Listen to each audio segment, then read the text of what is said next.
There is a sentence, one sentence, delivered by a senior Iranian official to Al Jazeera on the afternoon that changed everything.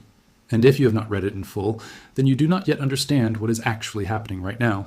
Not the explosions, not the missile trajectories, not the photographs of smoke rising over Gulf capitals that have spent a decade marketing themselves as the world's safest business destinations.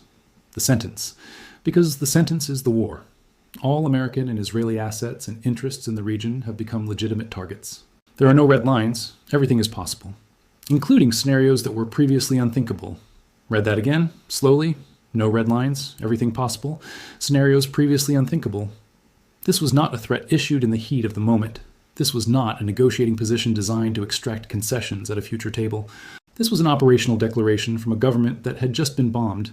A government that spent 8 months pre-positioning assets across the region, specifically for this morning, and is now telling the world without ambiguity that every limit that previously governed this conflict no longer exists. For 47 years, the United States and Iran operated inside an unspoken framework of mutual constraint. There were provocations, there were assassinations, there were proxy skirmishes, sanctions packages, nuclear negotiations that collapsed and restarted and collapsed again, but there was always a boundary, an invisible ceiling that both sides understood. Cross this line and the consequences become unmanageable for everyone. That ceiling held for nearly 5 decades. Iran removed it this morning. And the method of removal tells you everything about what Iran actually prepared. During those 8 months when the world was watching Geneva and tracking carrier movements and debating whether diplomacy still had a window, Iran did not respond to the joint American-Israeli strike by hitting one country. It did not pick a single symbolic target and fire a warning shot designed to demonstrate capability without triggering escalation.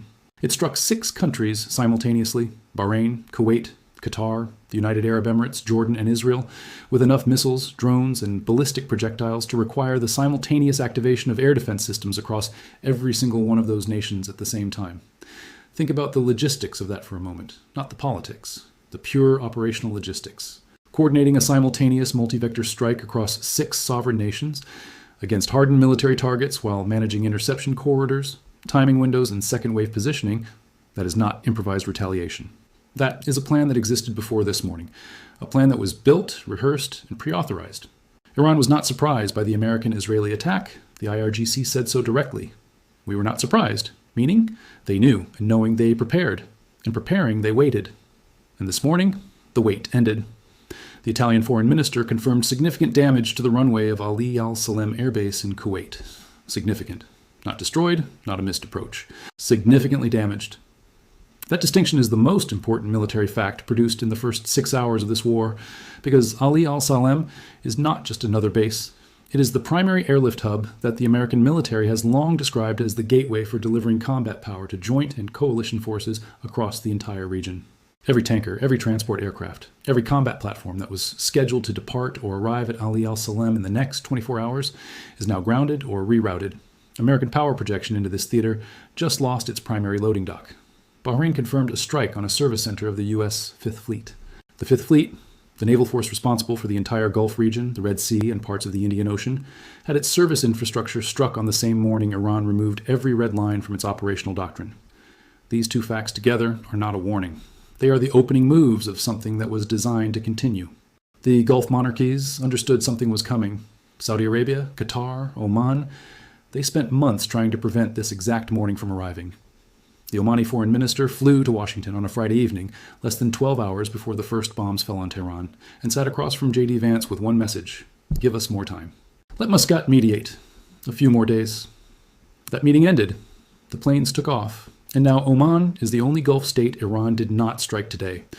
Not because it lacks targets there, but because Iran's targeting doctrine specifically preserved the one channel it may still need when this is over. That is not restraint. That is precision of a different kind. In Doha, residents heard more than a dozen explosions within hours. Patriot interceptor missiles firing over the capital of Qatar, the country that hosts Al Udeid Air Base, the largest American military installation in the Middle East. The same base Qatar privately told Washington it could not be used to attack Iran. The same base America used anyway. And now Patriot batteries are lighting up the sky over the city that hosts it, because the country Iran warned the country that objected the country that tried to stay outside this logic. That country is inside it now, regardless. The war does not negotiate with neutrality. Qatar Airways suspended all flights. Dubai International, the single busiest international airport on Earth, closed its airspace. Emirates grounded. Air Arabia cancelled across the region. Every flight that was routing through Gulf airspace is now diverting to Istanbul, to Mumbai, to Nairobi. Wherever is outside a conflict zone that stretches from Tehran to Riyadh and moves in real time. The economic damage of a single Saturday afternoon, before a single Asian stock market has opened, before oil futures have been officially repriced at their new wartime level, is already measurable in billions, and that number grows every hour the airspace stays closed.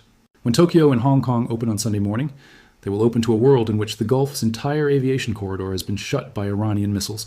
Gold is being bought by every institutional hand that can reach a terminal on a weekend. Bitcoin is falling. Oil futures are being repriced by traders watching AFP photographs of smoke rising over Manama in real time. These are not projections. These are the market mechanics of a conflict that has no stated endpoint and no defined ceiling, because the country waging it just publicly abolished both. A missile struck Haifa, not intercepted near Haifa, struck it.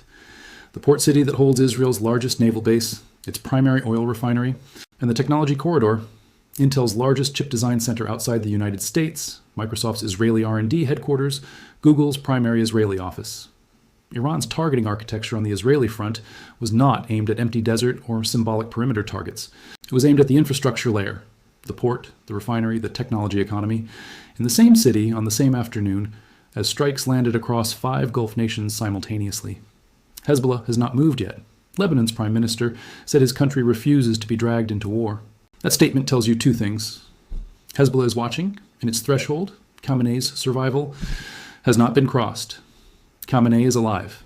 The 4-layer succession structure is intact. The IRGC is operating on pre-delegated authority.